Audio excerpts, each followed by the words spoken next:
Seigneur, tu veux faire un chant, peu importe. Oui, tu veux le chanter pour la Allez, gloire de Dieu. on va donner le micro.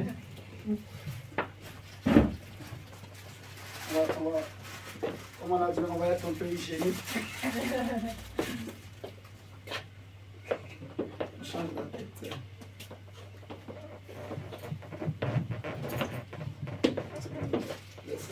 Je veux dire ça. C'est bon. Ça marche. Derrière la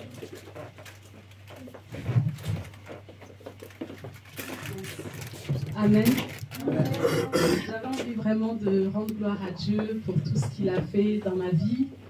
Lui dire vraiment merci parce que ce Dieu-là fait des grandes choses. Il continue à faire encore des grandes choses. Et voilà pourquoi j'aimerais vraiment chanter un chant à la gloire de mon Dieu.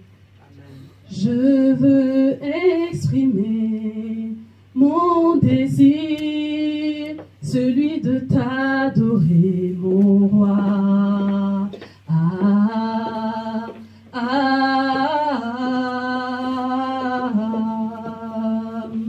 je veux exprimer mon désir, celui de t'adorer, mon roi.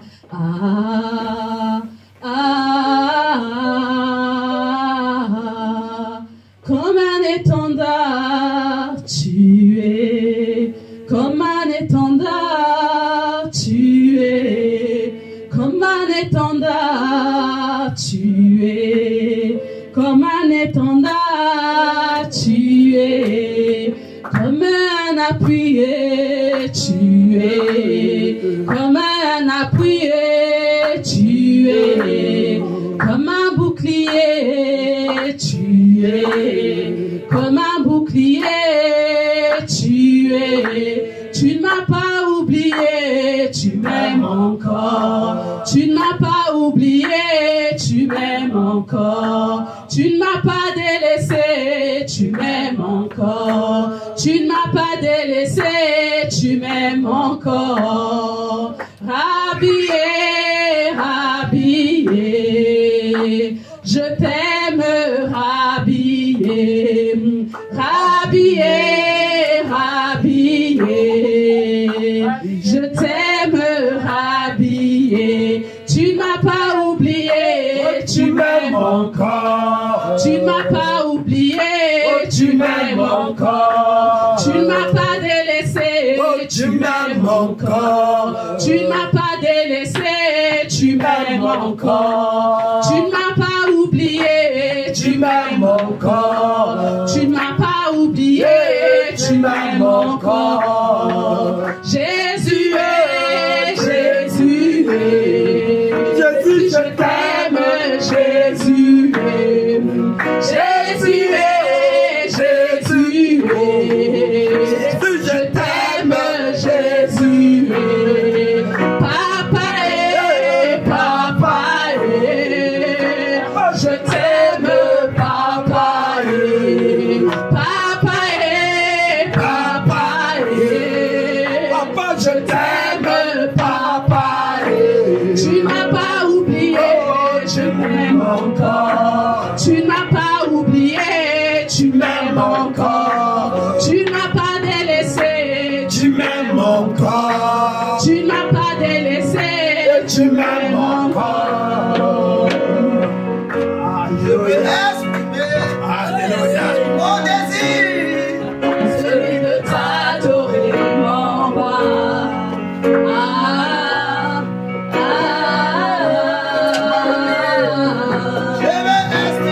je veux estimer mon désir, oh, celui de t'adorer, mon roi.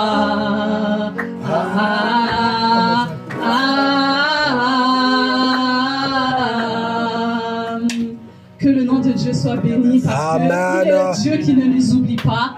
Il est le Dieu qui est notre appui. Il est le Dieu qui demeure fidèle. Voilà pourquoi chaque jour je ne cesserai de l'aimer. Chaque jour je ne cesserai encore de lui adresser des chants pour pour lui rendre gloire pour tout ce qu'il fait, tout ce qu'il continue de faire dans nos vies, tout ce qu'il accomplit dans nos familles, dans nos foyers, parce que si nous pouvons vivre, ce n'est que par sa grâce, et tout ce qu'il fait est bon. Tout ce qu'il fait est bon, et je le vois chaque jour, je vois sa main chaque jour. Si nous sommes en ce lieu, c'est parce qu'il y a un Dieu qui vit éternellement. Qu'il soit béni ce Dieu-là. Amen. Amen.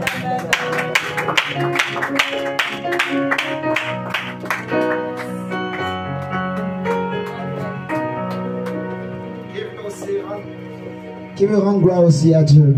Est-ce que quelqu'un veut rendre gloire à Dieu? Est-ce que quelqu'un d'autre veut rendre gloire à Dieu? Alléluia. Que Dieu soit béni.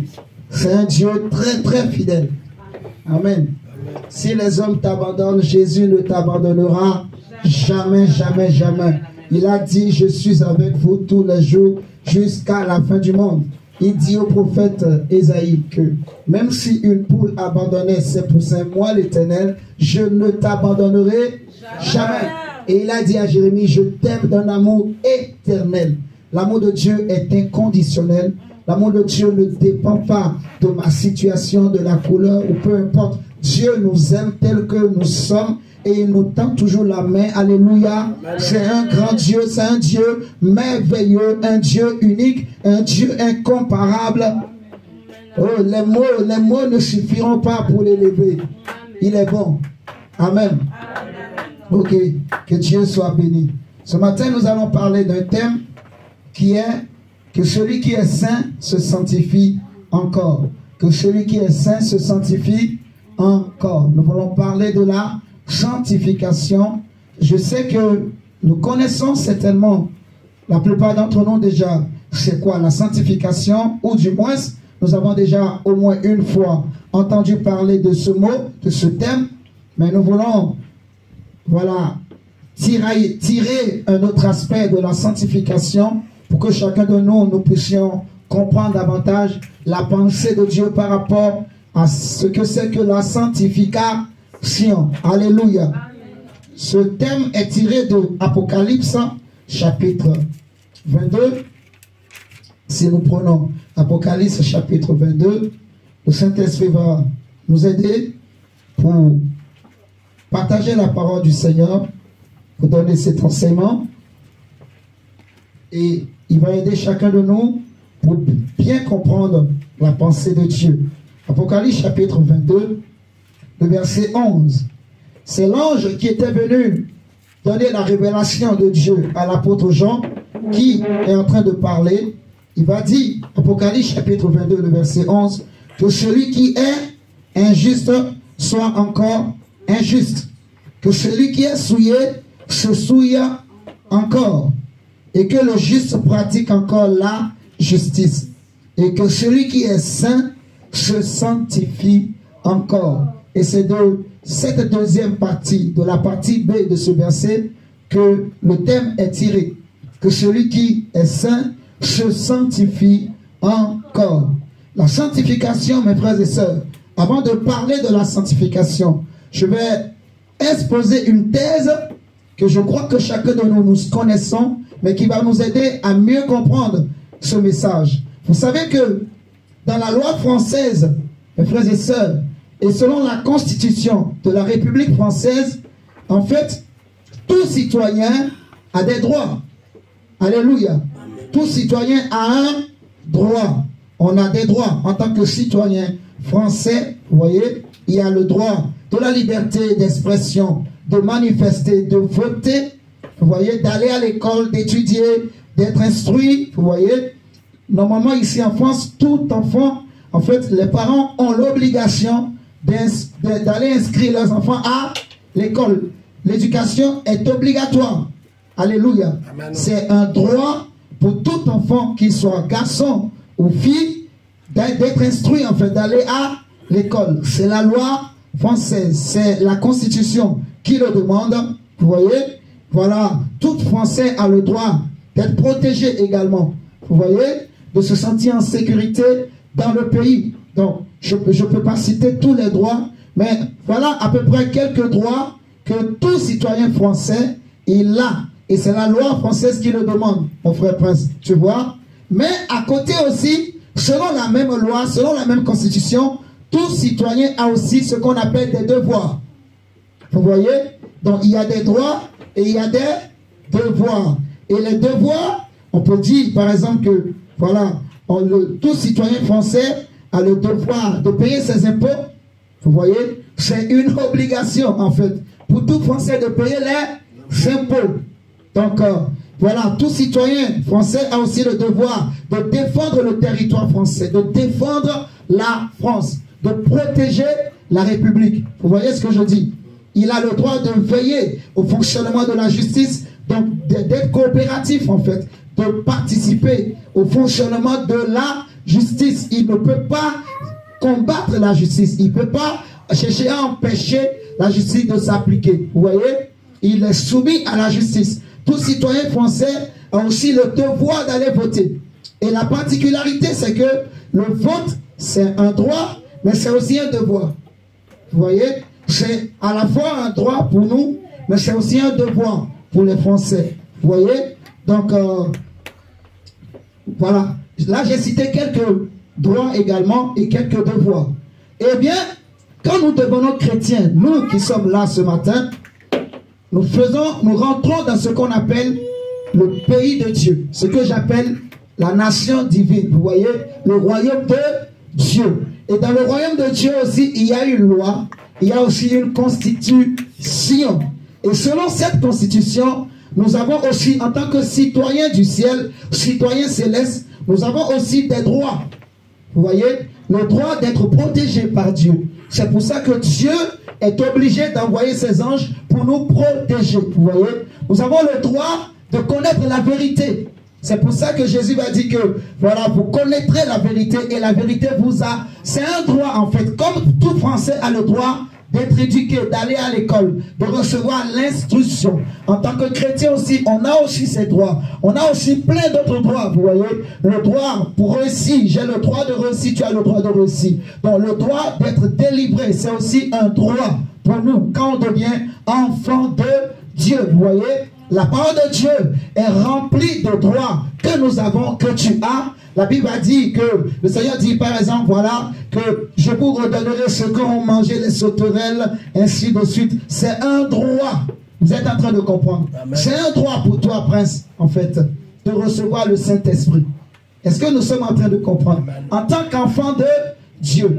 Mais de la même manière que nous avons beaucoup de droits, il y a aussi ce que j'appelle des devoirs qui nous sont incombés, en fait. Si ça se dit, des devoirs que nous avons aussi en tant que citoyens du ciel. La Bible nous dit dans Éphésiens chapitre 2, le verset 20 que nous avons été bâtis sur le fondement des apôtres et prophètes de Christ, Jésus-Christ lui-même étant la pierre angulaire, et que nous sommes désormais citoyens du ciel. Vous voyez, des gens, des habitants de la maison de Dieu. Donc nous avons aussi des devoirs, je dirais. Eh bien, parmi les devoirs que nous avons, il y a la sanctification. Donc, je veux dire, mon frère, ma soeur, que la sanctification, ce n'est pas un droit, mais c'est un devoir. La sanctification, ce n'est pas une option dans le royaume de Dieu. Vous voyez, ce n'est pas comme quelqu'un, il va acheter, voilà, il prend un forfait téléphonique, il prend l'option d'appeler l'Afrique ou tout ça. Non, ce n'est pas une option. En fait, c'est une obligation. C'est un devoir en tant que chrétien de se sanctifier. Est-ce que nous sommes en train de comprendre? C'est un devoir, c'est une obligation pour nous en tant que chrétiens d'être sanctifiés. Pourquoi nous devons être sanctifiés? Pourquoi nous devons nous sanctifier? Tout simplement parce que dans le royaume de Dieu, Dieu dit que moi, votre Dieu, moi, votre roi, je suis saint. Alléluia. Amen. Il est dit, si nous prenons 1 Pierre chapitre 1, le verset 15, avec moi, 1 Pierre chapitre 1, le verset 15, nous allons voir qu'est-ce que le Seigneur nous dit. Il dit, 1 Pierre chapitre 1, le verset 15, le Seigneur dit, mais puisque celui qui vous a appelé est saint, vous aussi soyez saint dans toute votre conduite. Donc le devoir d'être saint, c'est simplement parce que notre Dieu aussi est saint. Et dans son royaume, Dieu ne veut pas de péché, Dieu ne veut pas d'impureté, de souillure. Il est écrit que notre Dieu, ses yeux sont trop purs pour voir le mal. Il ne peut supporter le péché. Vous voyez, il n'y a pas d'iniquité en lui. Il n'y a pas de souillure. Il n'y a pas d'impureté en lui. Il est saint. Et là où Dieu habite, tout est saint. Alléluia. Donc si nous sommes enfants de Dieu, nous sommes donc citoyens du royaume de Dieu, nous avons aussi le devoir de nous sanctifier. C'est une obligation de se sanctifier. Vous voyez, la sanctification n'est pas une option. Ce n'est pas quelque chose qu'on peut négocier. Vous dites, Seigneur, moi je vais me sanctifier seulement quand je vais voir que j'ai déjà grandi. Non, même quand tu es jeune, tu dois commencer par te sanctifier quand tu deviens chrétien. Alléluia. Il n'y a pas de moi je suis une femme donc je ne peux pas me sanctifier comme les hommes. Non, c'est le même niveau de sanctification que Dieu attend de nous tous. Alléluia. Amen. Il n'y a pas de lui, voilà, comme lui les pasteurs, comme lui l'évangéliste, il doit se sanctifier plus que les autres. Non, que je sois pasteur, que je sois prophète, que je sois apôtre, que je sois docteur, que je sois diacre, que je sois un simple frère ou n'importe qui, que je sois un homme ou une femme, nous devons tous nous sanctifier. Amen. Alléluia. C'est très très très important, mes frères et sœurs, de bien comprendre vraiment ce principe-là, que c'est un devoir, la sanctification. Donc il n'y a pas de négociation dedans, vous voyez. Donc la Bible nous dit dans Hébreux chapitre 12, le verset 14 à 17, et ça c'est vraiment fort ce que la parole de Dieu dit. Il a dit que recherchez, dans Hébreux chapitre 12 à partir du verset 14, recherchez la paix avec tous, virgule, et la sanctification, sans laquelle, vous voyez, personne ne verra le Seigneur. C'est-à-dire que le chrétien, l'enfant de Dieu, qu'il soit un petit ou un grand, qu'il ait un titre ou qu'il n'ait pas de titre, s'il ne se sanctifie pas, il ne peut pas voir Dieu. Alléluia. Il ne peut pas voir Dieu. Il ne peut pas voir la face de Dieu. Il ne pourra pas rentrer au paradis. Il ne pourra pas rentrer dans la nouvelle Jérusalem. Vous êtes en train de comprendre, vous êtes d'accord avec moi. La Bible dit recherchez la paix, virgule, et la sanctification, sans laquelle, mon frère Prince, mon frère Dacia, personne ne verra le Seigneur. Personne. Donc quand on dit personne, on ne fait acception de personne. On ne fait pas de distinction entre les hommes ou les femmes. On ne fait pas de distinction entre les pasteurs ou les prophètes. Non, on dit personne. Ce n'est pas que Moïse, lui, voilà, comme il est spécial, même s'il ne se sanctifie pas, il va voir Dieu. C'est faux. Est-ce que vous êtes là avec moi ce matin?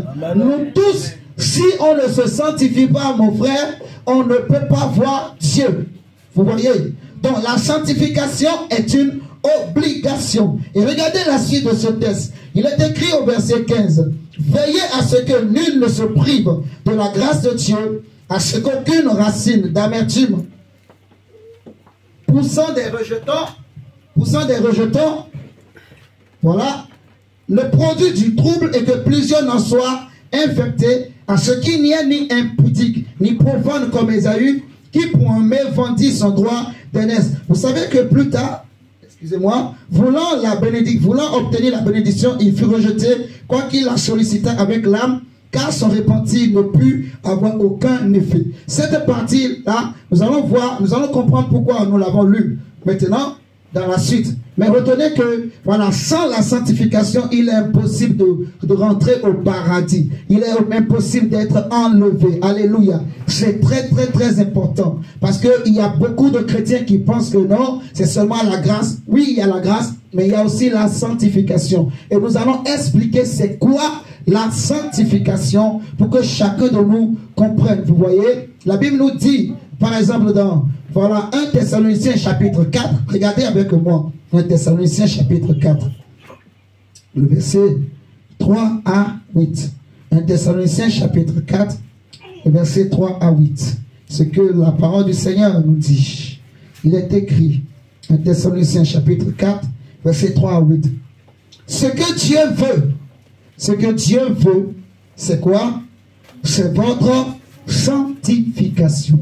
Donc la sanctification, c'est aussi la volonté de Dieu pour les chrétiens. Vous voyez? Et Dieu veut que je me sanctifie parce que Dieu est saint. Vous voyez? Et Dieu exige que sans la sanctification, personne ne peut le voir. Autrement dit, personne ne peut rentrer au paradis. Personne ne peut aller dans la nouvelle Jérusalem.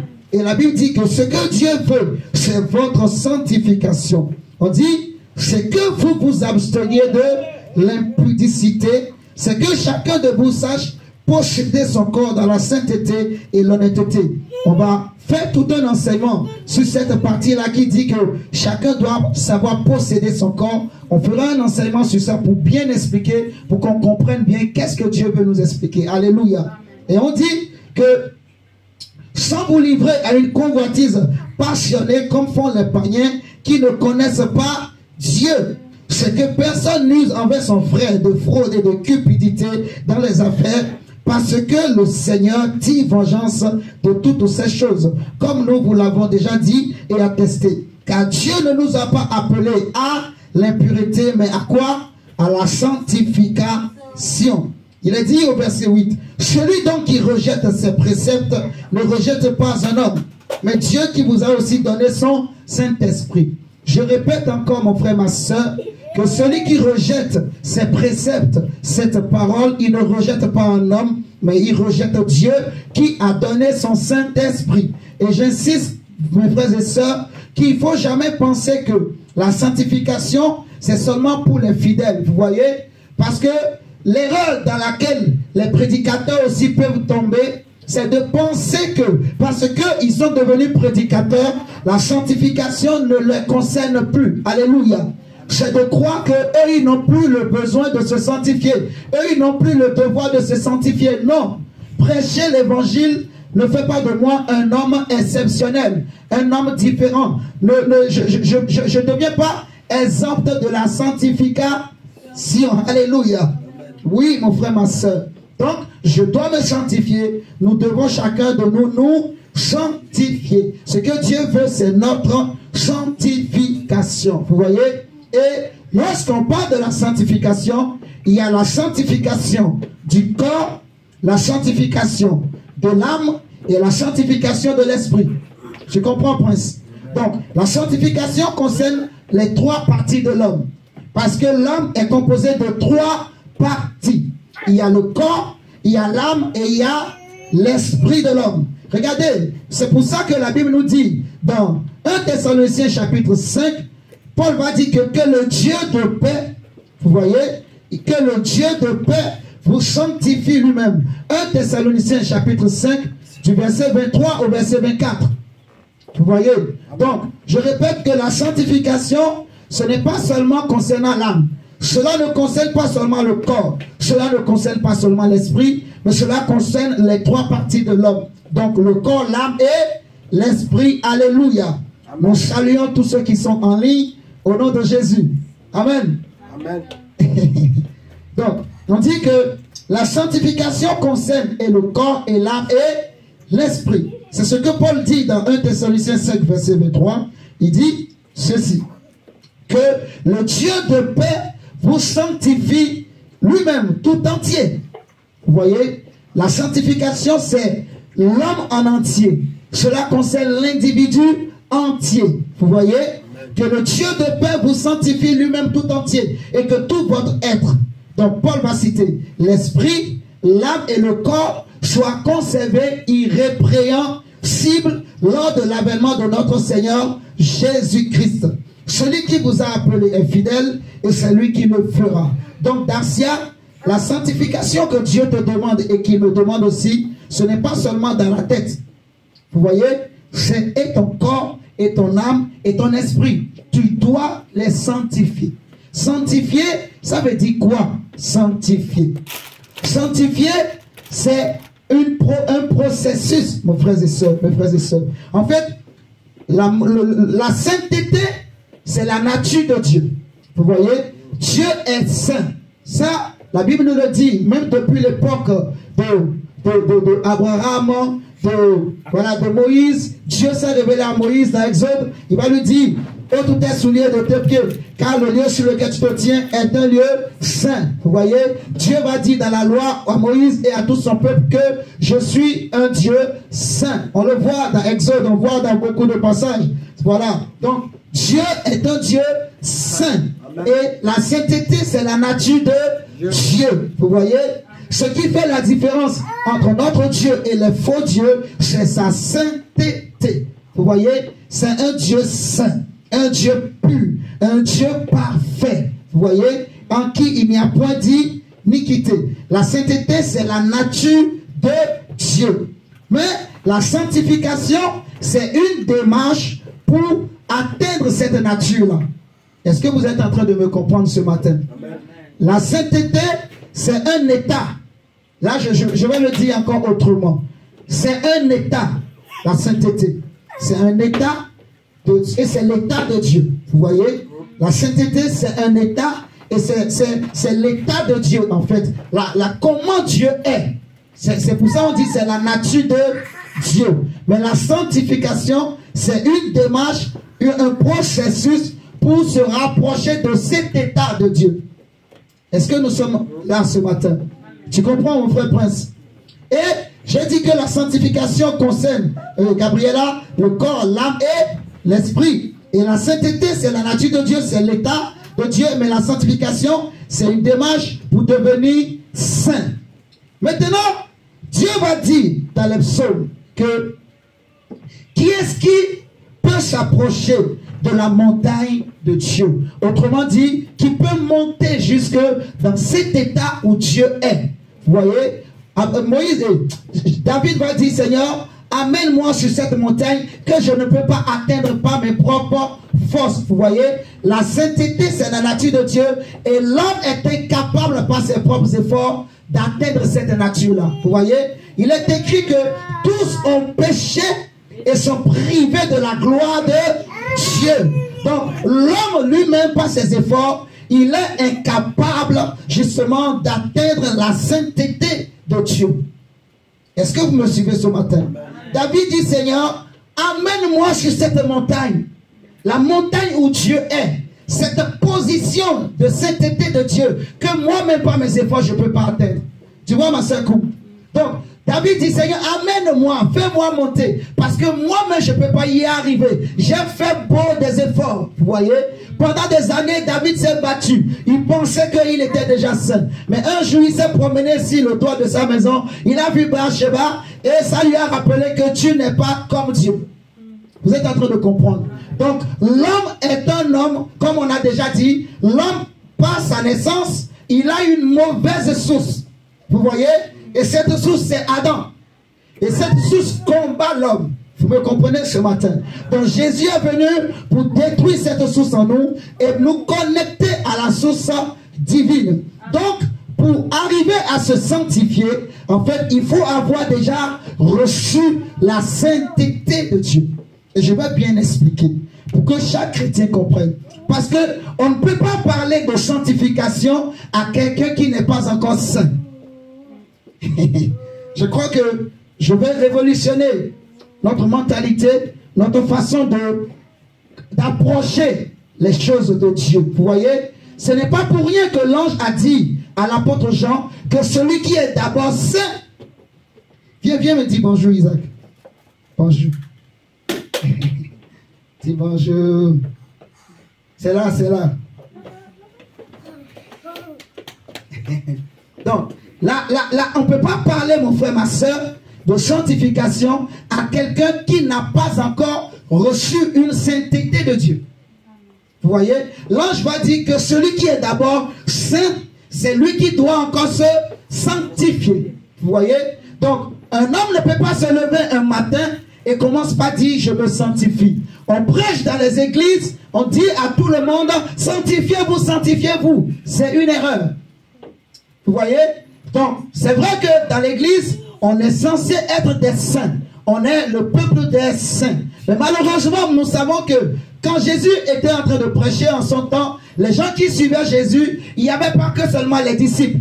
Vous voyez, mon frère, il y avait les disciples, mais il y avait aussi ceux qu'on appelait la foule, qui venaient là pour tenter Jésus, qui venaient là pour chercher une occasion pour le tromper. Vous voyez? Qui venaient là pour chercher une occasion pour le tromper. Alléluia. Assois-toi là, assois-toi là. Assois-toi là. Là, regarde, regarde.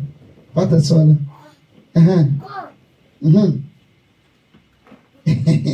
Ok. Donc, la sanctification, en fait, on ne peut pas parler de sanctification à une personne qui n'est pas encore, qui n'a pas encore reçu la sainteté. Vous allez bien comprendre avec moi ce matin, mon frère, ma soeur. Paul va dire ceci. Regardez 1 Corinthiens chapitre 6. C'est celui qui est saint qui peut pratiquer la sanctification. Dieu n'a pas besoin de se sanctifier encore, parce que lui, c'est son état. Vous voyez? Et les anges de Dieu aussi, ils sont dans cet état de Dieu. Vous voyez? Les anges de Dieu qui ne se sont pas rebellés avec le diable, ils sont restés fidèles à Dieu, ils sont dans cet état de sainteté de Dieu. Vous voyez? Ils n'ont plus besoin de faire des efforts. Mais nous qui sommes sur la terre, on doit faire des efforts pour se sanctifier. Mais avant de se sanctifier, il faut avoir reçu au préalable la sainteté. Mon frère, ma soeur, regardez 1 Corinthiens 6. Mon frère, mon diacre, regardez avec moi. 1 Corinthiens chapitre 6, à partir du verset 9 au verset 11. Qu'est-ce que l'apôtre Paul dit? Il va dire que, ne savez-vous pas que les injustes n'hériteront point le royaume de Dieu? Ne vous y trompez pas. Ni les impudiques, ni les idolâtres, ni les adultères, ni les efféminés, ni les infâmes, ni les voleurs, ni les cupides. Tu es là avec moi, prince? Ni les ivrognes, ni les outrageux, ni les ravisseurs n'hériteront quoi? Le royaume de Dieu. Maintenant, verset 11, il dit, et c'est là ce que vous étiez. Tu vois? C'est là ce que vous étiez, quelques-uns de vous. Mais vous avez été comment? Lavés. Vous avez été sanctifiés. Vous avez été justifiés au nom du Seigneur Jésus-Christ et par l'Esprit de notre Dieu. Vous voyez? La Bible dit dans 1 Corinthiens chapitre 1, le verset 30, que Jésus a été fait pour nous. Pour nous, il a été fait justice, sagesse et sanctification. Tu vois? Donc, on était des pécheurs, on était des voleurs, on était des impudiques, on était des idolâtres, on était des brigands. Vous voyez? Mais Dieu, dans son amour, il va nous récupérer, il va nous laver, il va nous sanctifier, il va nous purifier, il va nous sanctifier. Alléluia. Amen. Paul dit aux Éphésiens que voilà, c'est ce que vous étiez. Mais par la grâce de Dieu, vous avez été sauvés. C'est par grâce que vous avez été sauvés, vous voyez, par le moyen de la foi. Et le Dieu de miséricorde, il va répandre sa miséricorde sur nous. Il va nous faire asseoir dans les lieux célestes en Jésus-Christ. Alléluia. Amen.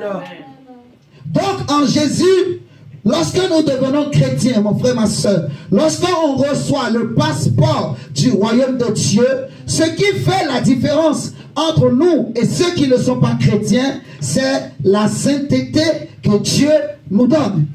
Pose-moi la question, c'est quoi cette sainteté-là? Parce que je crois que c'est ce que beaucoup de chrétiens ne comprennent pas encore, en fait. Alléluia. Lorsqu'on devient chrétien, j'insiste, tu ne peux pas te sanctifier si tu n'as pas reçu au préalable un niveau de sainteté de Dieu. Alléluia. Ok. On a lu dans 1 Corinthiens 6 que nous avons été sanctifiés. Tout le monde est d'accord. Tout le monde a compris cela. Vous voyez? Et c'est pour ça que l'apôtre, l'ange plutôt va dire à l'apôtre Paul que, l'apôtre Jean, pardon, que celui qui est saint se sanctifie. Alléluia. Celui qui est saint se sanctifie. Et j'ai dit qu'en réalité, cette sainteté qu'on reçoit de Dieu, ce n'est rien d'autre que ce que la Bible appelle le Saint-Esprit. Vous voyez, en fait, le Saint-Esprit, c'est l'esprit de sainteté. Et quand le Saint-Esprit vient en nous, il vient aussi avec sa sainteté. Et tu vas bien comprendre, mon frère, ma soeur. Prends avec moi 2 Corinthiens chapitre 11. Regardez. 2 Corinthiens chapitre 11. 2 Corinthiens chapitre 1. Excusez-moi. 2 Corinthiens chapitre 1. On va lire du verset 21 au verset 22. 2 Corinthiens chapitre 1. Le verset 21 au verset 22. La Bible nous dit quoi? Il est écrit, et celui qui nous a enfermés avec vous en Christ, et qui nous a fait quoi? Et qui nous a oint. Est-ce que nous sommes là avec moi? Tout le monde a trouvé 2 Corinthiens chapitre 1, le verset 21. Il a dit, et celui qui nous a enfermés avec vous en Christ, et qui nous a oint. Vous voyez? C'est Dieu. Celui qui nous a oint, c'est Dieu, lequel nous a aussi marqué d'un sceau et a mis dans nos cœurs les arts de l'esprit. Vous voyez? Donc, Dieu nous a oint. En fait, la sainteté qu'on reçoit, c'est ça l'onction. En fait, la sainteté, c'est quoi? C'est la consécration. Je n'ai pas donné la définition, mais le mot sanctification, c'est un mot grec qui veut dire hagiasmo, qui veut dire en fait consécration, purification. Vous voyez? C'est la consécration, c'est être mis à part pour Dieu. Alléluia. Ce qui est saint, c'est ce qui est mis à part pour Dieu. Vous voyez? Or, l'onction de Dieu, le sceau de Dieu, parce que dans ce verset qu'on a lu, Paul va dire que Dieu nous a oint avec vous. Et il nous a marqué de quoi? De son sceau.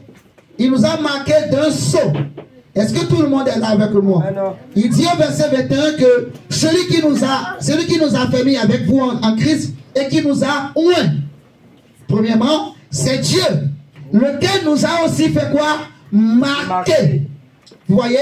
Dieu nous a marqué d'un sceau et a mis dans nos cœurs les arts de l'esprit. Donc Dieu, quand on devient enfant de Dieu, Dieu nous donne ce qu'on appelle en fait l'onction. Et l'onction de Dieu, c'est une marque, vous voyez, qui nous distingue des autres hommes. Est-ce que vous êtes en train de me comprendre ce matin? L'onction de Dieu vient nous distinguer des autres membres de nos familles, des autres hommes qui existent sur la terre, vous voyez? C'est-à-dire que spirituellement, lorsque les gens nous regardent, l'onction de Dieu vient, c'est comme une marque qui dit au monde spirituel que celui-là et celle-là appartiennent à Dieu. Celui-là et celle-là sont mis à part pour Dieu. Est-ce que vous êtes en train de me comprendre ce matin? Amen. Donc, pour se sanctifier, pour pratiquer la sanctification, il faut avoir déjà reçu la marque de Dieu, le sceau de Dieu. Il faut avoir été au préalable mis à part pour Dieu lui-même. Est-ce que vous êtes en train de me comprendre? On ne peut pas parler de sanctification à quelqu'un qui n'a pas reçu le sceau. Tu vois, ma femme? Oui, il faut avoir reçu premièrement le sceau de Dieu. Ce que la Bible appelle les arts de Dieu. Les arts de l'esprit, vous voyez? Donc, pour que je puisse me sanctifier, il faut que je reçoive le sceau. Vous voyez? Donc, pourquoi les chrétiens, il y a des chrétiens qui n'arrivent pas à se sanctifier? C'est simplement parce qu'ils n'ont pas reçu l'onction. Le sceau de Dieu, il faut bien comprendre, mon frère, ma soeur. L'onction est très importante. Pour servir Dieu, tu as besoin de l'onction. Pour prier, tu as besoin de l'onction. Pour te sanctifier, tu as besoin de l'onction. L'onction, ce n'est pas juste un mot. L'onction est une réalité. L'onction est biblique. Est-ce que vous me suivez ce matin? L'onction existe.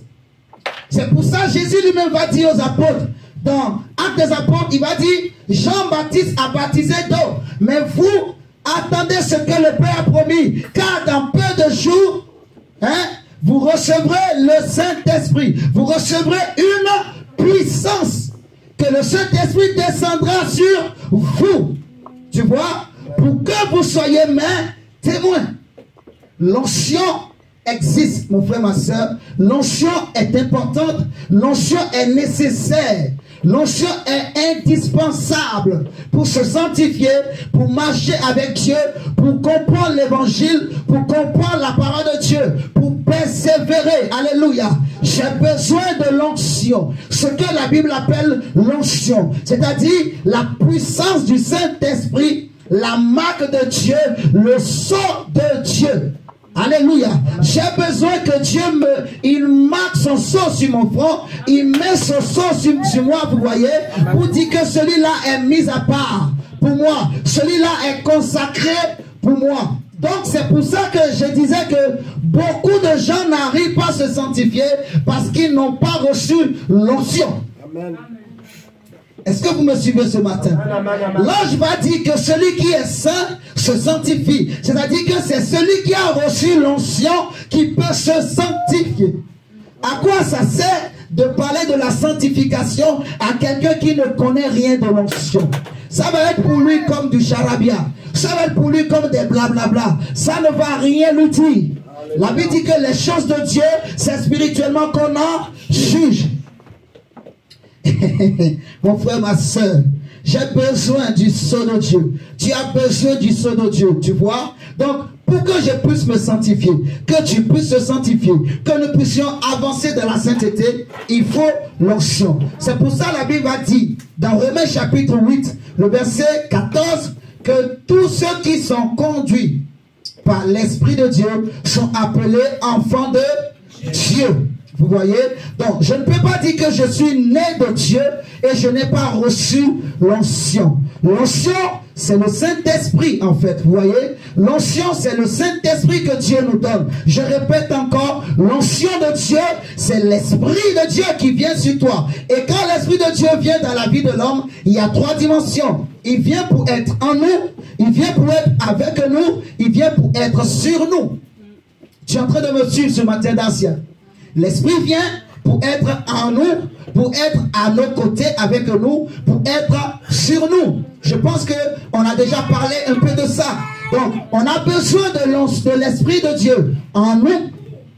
Tu vois mon diacre? On a besoin de l'Esprit de Dieu avec nous. La Bible dit dans Ésaïe 11 qu'un enfant est né. En fait, un rejeton sortira donc des entrailles d'Isaïe, vous voyez, et l'Esprit de l'Éternel reposera sur lui, esprit de sagesse et d'intelligence, esprit de conseil, j'aime beaucoup ça, esprit de conseil et de force, esprit donc de connaissance et de crainte de l'Éternel, esprit de l'Éternel, vous voyez, j'aime beaucoup l'esprit de conseil, c'est-à-dire qu'il est à nos côtés pour nous conseiller, vous voyez, nous conseiller devant les défis, devant les décisions qui existent sur la terre qu'on peut prendre. Lorsque le péché viendra frapper à la porte, Dieu va dire à Caïn que le péché est en train de frapper à ta porte, mais toi domine sur lui, résiste. Comme Caïn n'avait pas de conseiller, Caïn n'a pas pu résister, vous voyez. Mais quand le Saint-Esprit est à nos côtés, il nous précède et il nous avertit d'avance, vous voyez. Il nous dit d'avance. C'est pour ça, quand il est là, on n'a pas besoin de dire à quelqu'un qui a le Saint-Esprit que tu es en train de pécher. Parce que le Saint-Esprit en nous, il nous convainc de pécher. Amen. Vous voyez, quand quelqu'un a l'Esprit de Dieu en lui, il ne peut pas vivre, pratiquer le péché. Non. Le Saint-Esprit convainc notre esprit que nous sommes en train de pécher. Le Saint-Esprit est attristé. C'est pour ça Paul va dire, on va le lire mes frères et sœurs, il va dire n'attristez pas le Saint-Esprit. C'est-à-dire que quand tu as reçu l'onction, l'onction peut s'attrister. Vous voyez ce que je dis? L'onction peut s'attrister et toi-même tu ressentiras cette tristesse. Comme quoi tu viens de blesser le Saint-Esprit. Tu viens de blesser l'onction. Mon frère, ma soeur, on peut lutter contre un homme. On peut blesser un homme et rester impuni. Mais on ne peut pas blesser l'onction et rester comme on est. Je cite, mon frère, ma soeur. L'onction, l'onction, l'onction. Je dis l'onction. Dis l'onction. L'onction. L'onction, dis encore. L'onction. L'onction. Mon frère, ma soeur, l'onction, c'est une personne. L'onction, c'est la personne du Saint-Esprit lui-même. Vous voyez? Et j'insiste encore, je répète. On peut blesser un homme. On peut trahir un homme. On peut tromper un homme. On peut manipuler un homme. Mais on ne peut pas tromper le Saint-Esprit. On ne peut pas blesser le Saint-Esprit. On ne peut pas attrister le Saint-Esprit et rester comme ça. Vous voyez, quand le Saint-Esprit est attristé, si Dieu t'a oint, vraiment mon frère, ma soeur, quand tu attristes son onction, l'onction va te communiquer sa tristesse, l'onction va te montrer qu'il n'est pas content. C'est le jouet avec. C'est pour ça qu'il voulait demander, il voulait le micro. Laissez. Allez, parle. Oh. L'onction, mon frère. L'onction, en fait, l'onction, quand quelqu'un attriste l'onction de Dieu, elle va t'attrister. Et si tu ne comprends pas, il va partir, il va frapper. Vous allez bien comprendre, mon frère, ma soeur. Donc, j'insiste, mon frère, ma soeur, il est inutile de parler de sanctification à quelqu'un qui n'a pas encore reçu l'onction. Qui comprend ce matin? Amen. Oui, mon frère. Pour que tu puisses te sanctifier, il faut que tu sois sûr que tu as reçu l'onction de Dieu. Il faut que tu sois sûr que tu as reçu le sceau, la marque de Dieu. Vous voyez? Amen. La marque de Dieu, que tu es mise à part. Tu as été consacré par Dieu lui-même. Et ensuite, maintenant, Dieu te demande de garder cette sainteté qu'il t'a donnée, de travailler que tu augmentes cette sainteté en toi, tu vois, de faire en sorte que cette sainteté que tu as reçue se répande dans toute ta vie. Est-ce que vous me suivez ce matin? Parce que la Bible dit que nous sommes assis dans les lieux célestes en Christ, avec Jésus, vous voyez. Donc lorsqu'on devient enfant de Dieu, c'est notre esprit qui est régénéré. C'est notre esprit qui est premièrement régénéré. Le Saint-Esprit vient. Il est dit que celui qui s'attache au Seigneur devient avec lui un seul et même esprit. Donc notre esprit s'unit à l'esprit de Dieu et nous sommes saints dans notre esprit. Tu vois? Mais tant que je suis sur la terre, je dois me sanctifier et l'onction est là justement pour m'aider à me sanctifier. Et non seulement je me sanctifie, mais cette sainteté-là doit descendre au niveau de mon âme, au niveau aussi de mon corps. Amen. J'insiste, mon frère, ma soeur, tu ne peux pas te sanctifier sans l'onction. Je dis ça pour que tu cherches l'onction. Un chrétien doit chercher l'onction. Un chrétien doit chercher l'onction de Dieu. Cherche que Dieu te oint. Cherche que Dieu te donne son onction. Parce que quand l'onction est sur toi, mon frère, tu vas fournir peu d'efforts pour te sanctifier. Tu peux être là tout seul, mais tu sens dans ton cœur, il faut demander pardon. Tu peux passer toute une semaine en train de demander pardon. Toi-même, tu ne sais pas pourquoi. C'est l'onction en toi qui veut que tu te sanctifies. L'onction veut que tu te sanctifies encore. Est-ce que vous me suivez? Peut-être que tu n'as même pas péché, mais l'onction veut que tu te sanctifies encore. L'onction te fait réaliser que Dieu est tellement saint. Et à cause de cette sainteté-là, quand la présence de Dieu descend sur toi, elle te fait réaliser que tu es un pécheur, que tu es poussière, que tu n'es rien devant Dieu, que tu es nul. Alléluia. Amen. Et toi-même, tu es obligé de fléchir tes genoux, de demander tout le temps pardon, pardon, pardon, déplorer miséricorde, grâce, miséricorde. Amen. Alléluia. Amen. Mon frère, j'aime l'onction. Moi, j'aime l'onction. Oui, j'aime l'onction. L'onction existe, mon frère. Vous voyez, même les messages que on prêche souvent, ces gens de révélation, c'est l'onction qui donne. C'est l'onction qui donne cette inspiration. C'est l'onction qui donne ces détails. Vous êtes en train de comprendre. C'est l'onction qui donne ces précisions pour nous amener, en fait, à bien travailler, pour que chacun comprenne comment il faut agir. Seigneur, merci. Donc, regardez avec moi maintenant.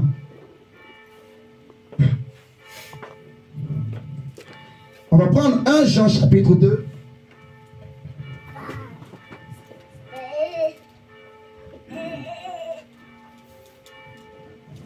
Jean chapitre 2, du verset 20 à 21. Jean chapitre 2, du verset 20 à 20.